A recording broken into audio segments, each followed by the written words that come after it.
Greetings, Jay here, the Astro 30 yet again, and welcome back to AEL. Thank you for joining me. Well, the day has come that I'm going to finally test this Elektor PA300 PCB that I routed last year and tested on plus minus 30 volts, and it appeared to work okay. But now I actually test it at a higher supply voltage of plus minus 50 volts. And see if it survives or things go haywire and it just blows up. It shouldn't. All these transistors chosen can handle the supply voltage that's going to be presented to it, so I don't see any reason why it would blow up. And amazingly, this is one of the PCBs I routed without using a netlist. And now that I have been using netlists for at least the last 5 months, I'm going to say that netlists makes things a lot easier when it comes to routing PCBs. Let's just get that straight.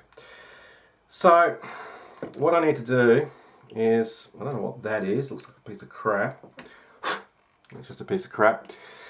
This has been sitting on top of the speaker in the corner for about 3 months now, I think it is. So I need to put it onto the power supply that I've built that goes with this, but I will need to readjust the offset and the bias, and I don't know where the bias is actually set to. I think it's set to around 35 mA on the lower supply, and I found that the bias doesn't go any higher than about 36 mA at plus minus 30 volts, which is kind of annoying. But anyway, I'm just going to wind that control down so we're not putting so much current through the output stage. I'm also going to pop the fuses out, and in place of the fuses I'm going to stick a couple of 100 ohm 5 watt resistors across the fuse holders, because that'll make it easier adjusting the bias, because I can measure the drop across the resistor. Plus it actually limits the current going into the amplifier in case it doesn't like being on that supply voltage for whatever reason. And I'm also going to measure the output on a multimeter and readjust the DC offset, because it's a higher supply voltage, so the DC offset's going to change, although I don't think it will, because it's using an op amp at the input stage, so that's running on plus minus 15 volts, so there shouldn't be that much of a difference on the DC offset. So without further ado, let me get the power supply out and transformer hooked up to the dim bulb, etc.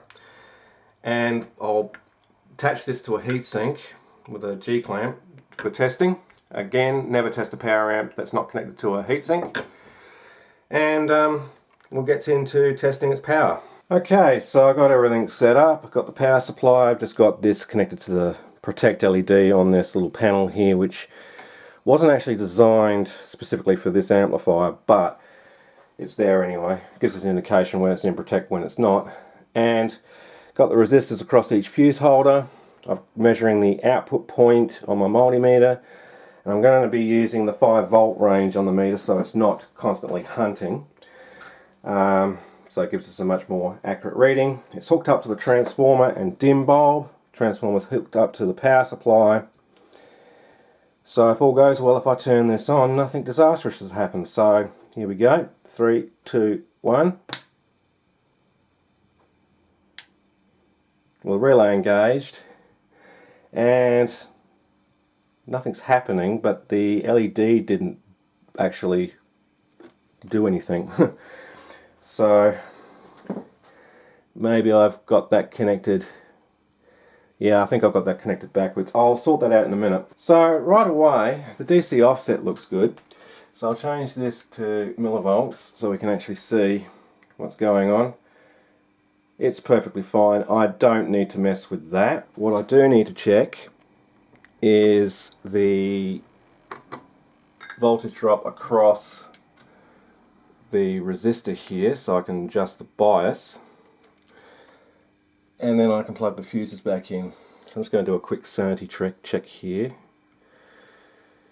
Doesn't feel like any transistor is getting hot, so that's good. Across that 100 ohm resistor we've got 3.1 volts, which, or 3.2, it equates to roughly 32 mA of current. So I'll just see if I can get that up to 35. If I can get into the pot, that'd be nice. 32, 33, 34, 35. Actually, how high can this go? Over the 5 volt range, which is fine, so that's over 50 milliamps of current going through the output stage, but we don't want that much. So I'll set it back to 3.5.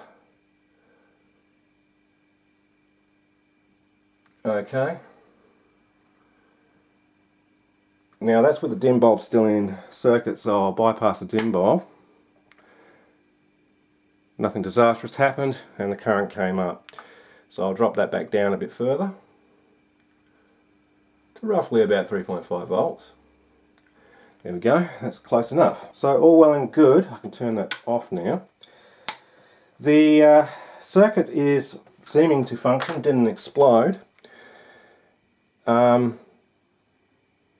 It seemed to take a long time for that relay to drop out. I heard a click, which is interesting. I'm going to disconnect that because that's wired wrong. Let me just test that again. Okay, relay engaged.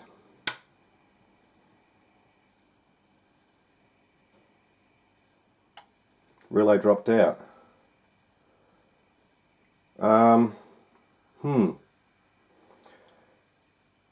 That's not supposed to do that.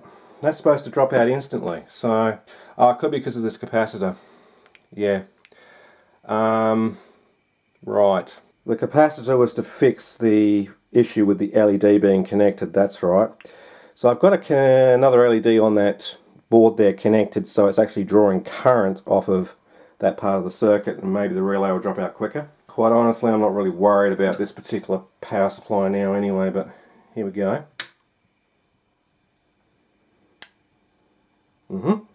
Right, now turn it off. That's better. Yeah, it needs to be loaded with the LED, which is fine, so you can't not have an LED connected to it. But anyway, what I'm going to do now is I'm going to pop those resistors out of the fuse holders, put the fuses back in. The dim bulb is not bypassed, by the way. And I'm going to then load the amplifier into a dummy load into the oscilloscope, and then we're going to do a power test and see if this amplifier survives or it blows its output stage.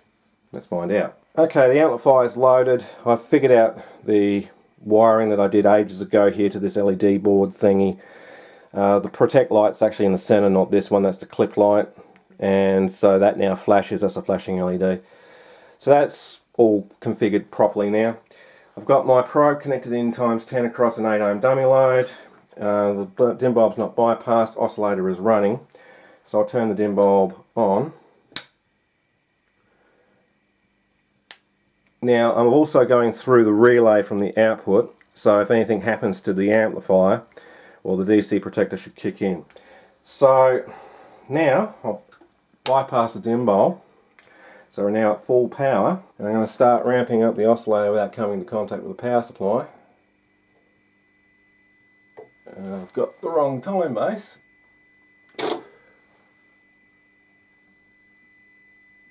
There we go. That's clipping.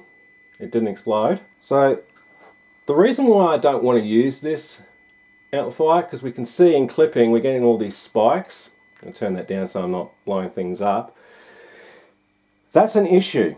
Mainly because I reckon the VI limiter here in the circuit is prematurely coming into action, so it's, you know, causing those spikes to be on the output. So it shouldn't really do that, and I don't like the fact that it does. But anyway, we need to do a power test, so I've now put the oscilloscope into ×10 mode so I can get a reading.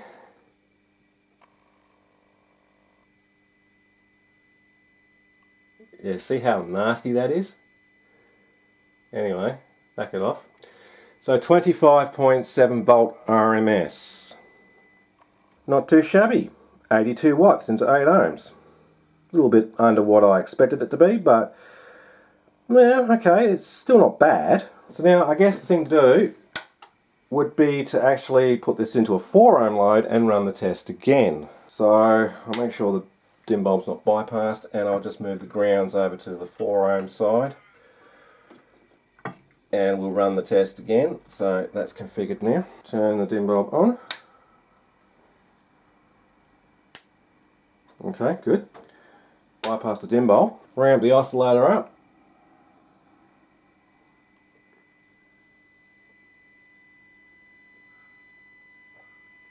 Right, there's clipping, and it's got that spikiness going. So nothing exploded. So let's get our voltage measurement.